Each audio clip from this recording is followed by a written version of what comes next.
G'day guys, Jack and Ninja here. We're treating some Achilles tendinopathy on Ninja today. If you guys haven't heard of Achilles tendinopathy, it's basically a global term that encompasses a few different kinds of tendon dysfunction, basically. So it includes tendinitis, which is inflammation of the tendon. Anything with itis involves inflammation. But tendinopathy is a bit broader, so it includes that, but it also includes potential weakness of the tendon. It could involve some kind of muscle firing dysfunction. It could involve basically anything that's going on structurally around the joint that's impacting the tendon in a way that's causing it to perform suboptimally or experience some kind of pain. And so today, this is so I guess we're going to be going through some of the different causes of it, some treatments for it, and then what you can do to prevent and exercises you can do to manage it yourself. So if you're the kind of person, for starters, if you're a runner and you tend to run longer distances, basically running on your toes, right on your forefoot, right on the balls of your feet. Basically you end up with your calf essentially stuck in a calf raised position for that whole time, and so you're at this maximum ankle range in plantar flexion, which means that your calf and your Achilles tendon is never going to relax enough to go all the way through to the other end. By the same virtue, if you're a runner and you're a heel striker, you tend to land right on your heel, you're going to end up with that calf and that Achilles tendon constantly in a lengthened position. So it's going to be at its maximum stretch length, and it's never going to be able to get all the way through to full dorsiflexion either. So a lot of the solution here is, for starters, working through that tendon, loosening up through the calf muscle as we're doing right now, but then digging through more specifically down along that Achilles tendon, breaking up any stagnation, clearing out any inflammation, getting any spots like that are making Ninja squirm a little bit. Yeah. There's often going to be some in there. It is the calf after all. Helping to reduce any thickening or solidification, calcification that might be building up in that tendon as a result of the overstrain or overwork. Sorry for interrupting your video, guys, but I want to talk to you about the MMT Online Academy. So you might have been looking at Ninja and I doing our stuff for a long time now, thinking, how good would it be to work at MMT? But you might be overseas. This is your chance to get exclusive content updates from us every single day to make you a better practitioner, more new customers, better results, and skyrocket your income. So if you want to be on the inner sanctum, get into the Academy. All you got to do is dedicate 5 minutes a day to making yourself better, and it's just 28 bucks per month. How good's that? $7 a week. Let's go! And then basically restoring full range, restoring the range to the ankle, to the calf, making sure that it can lengthen and contract well, and so it's not going to produce as many problems. So, it might be the kind of thing you experience as well if you're, I don't know, maybe you wear high heels often and find yourself in that position where your ankle is raised and you're kind of relying on your calf quite a lot. Could also be the case if you tend to just have an overstride in the way that you walk. Sorry, you tend to land on your heels and swing your legs all the way through and plant your feet in front of your hips. Anything like that can contribute to this kind of this tendinopathy developing and progressing. How are you going with the pressure there, Ninj?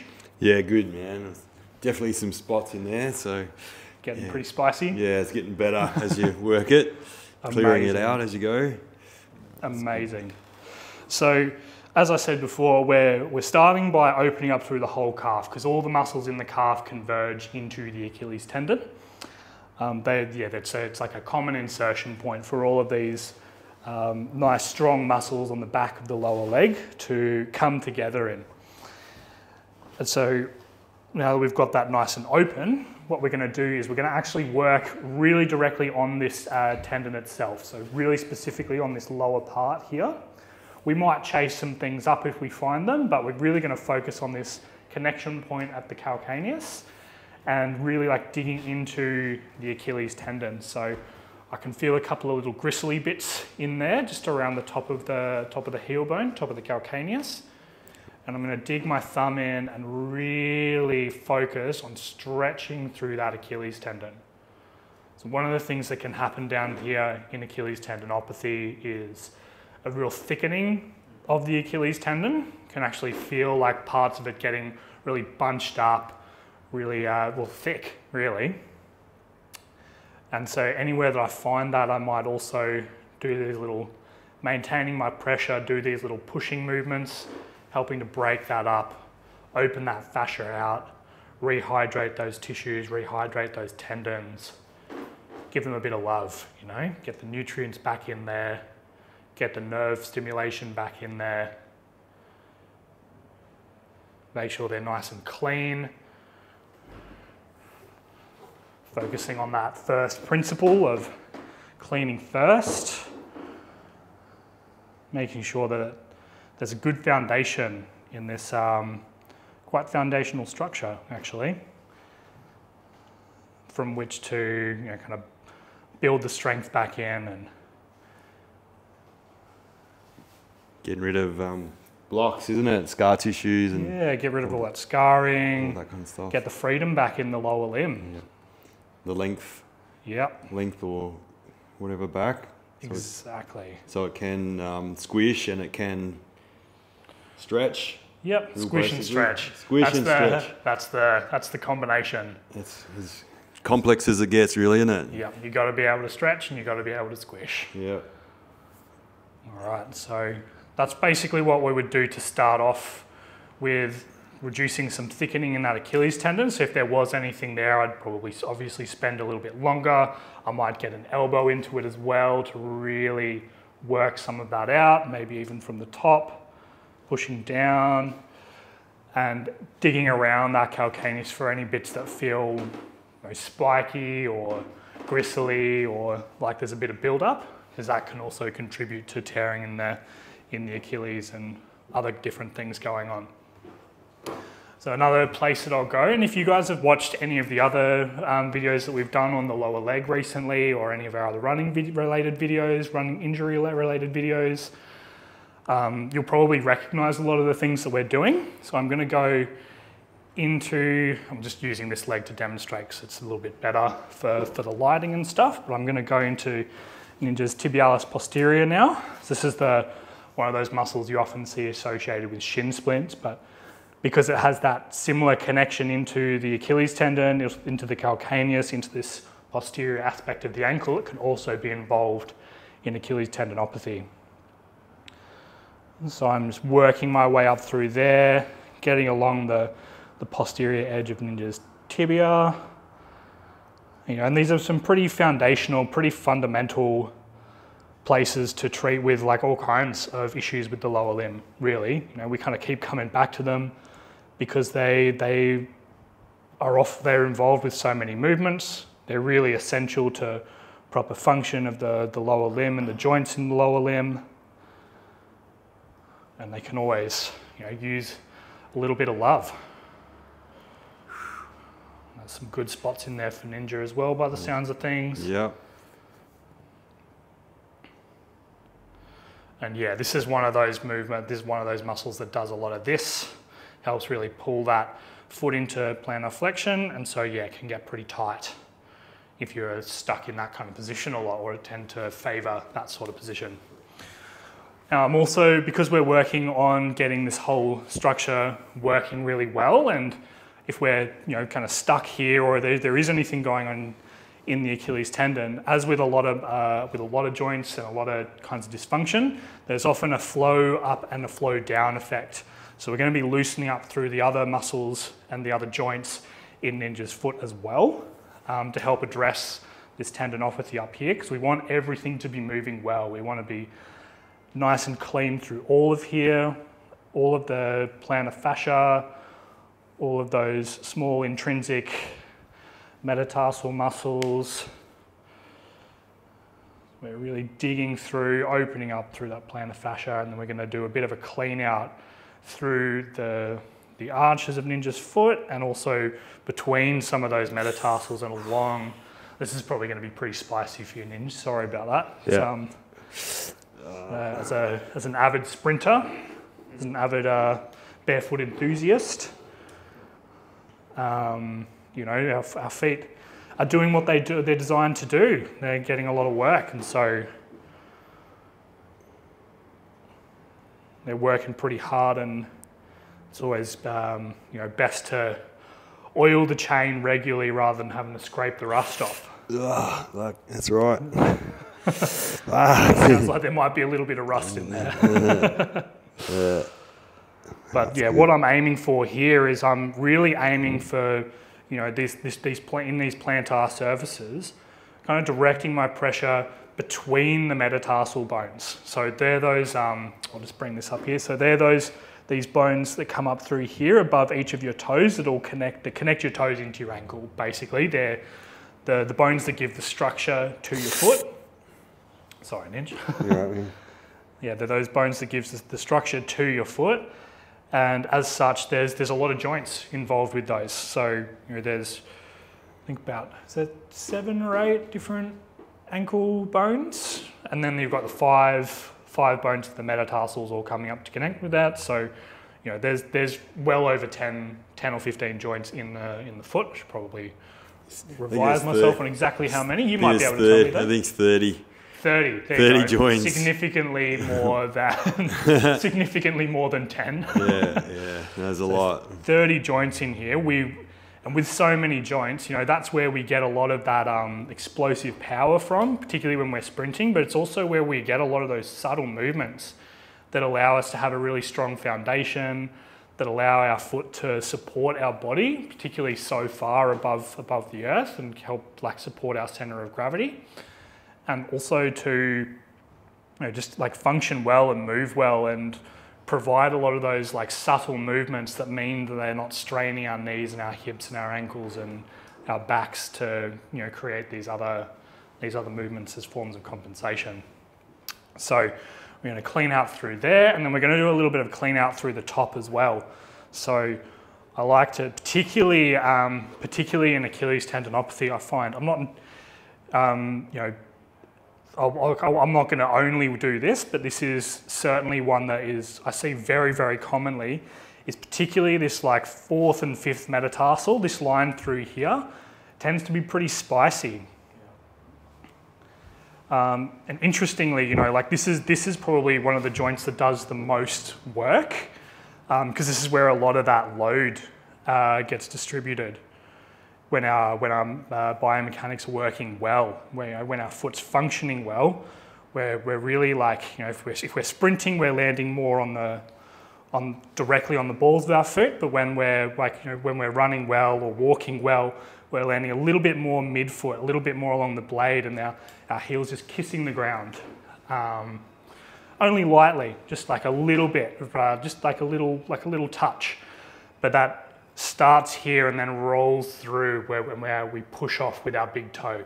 So this is where we kind of land on this part of the foot, and then we push off from here.